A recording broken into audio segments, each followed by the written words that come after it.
Following the liberalisation of the telecoms markets in the region over the past few years, there's now at least two operators in every market in the region, except for Qatar.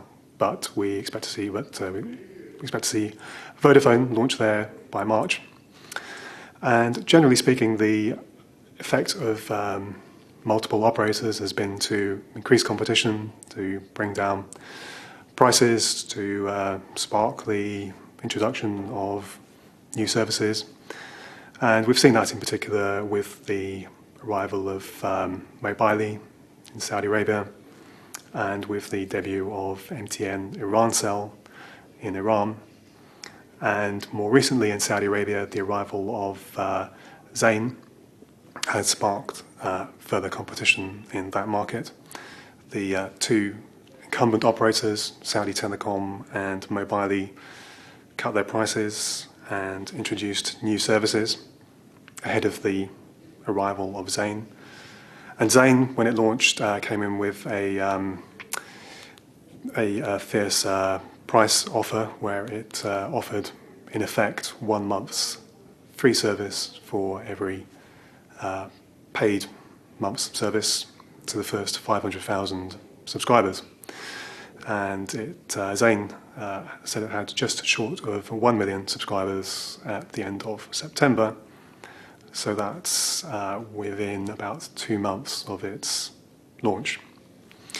However, there have been some markets where the advent of competition does not appear to have brought down prices. For example, in Kuwait, which has been a two-player market for some time, it's now a three-player market.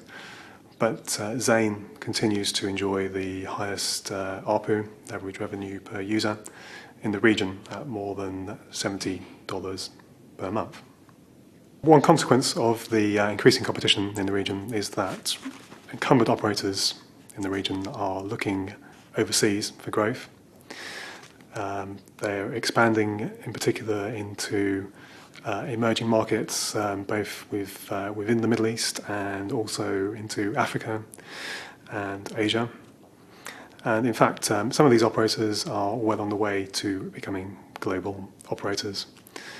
Recent research by Informa shows that QTEL, Etisalat and Zain all figure among the top 5 fastest growing operators in the world in terms of proportionate subscriptions.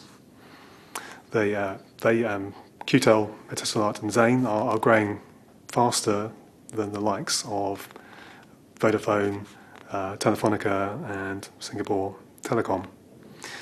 And at Informa, we really think this is a remarkable phenomenon of the global mobile market, that the Gulf operators are becoming global powerhouses.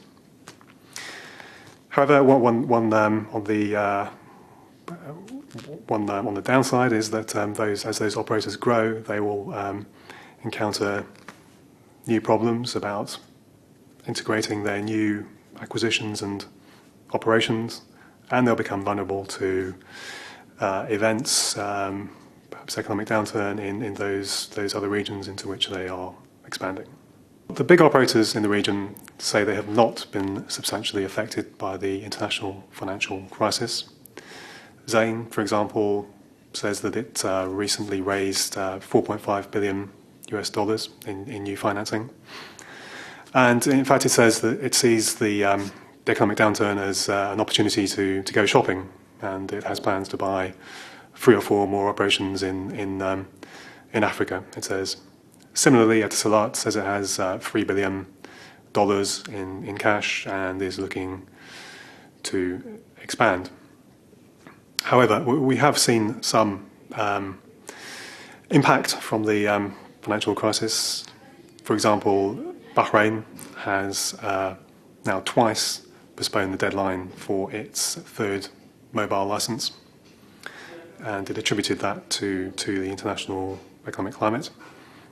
Similarly, in Egypt, the authorities postponed the tender for the 2nd fixed license in that country. So it's unlikely that the Middle East will remain immune from a prolonged economic downturn. However, growth remains robust. Over the full course of 2008, we expect to see 47 million net additions across the Middle East. And that's only fractionally down on the record of 49 million net additions to the Middle East mobile market that we saw in 2007.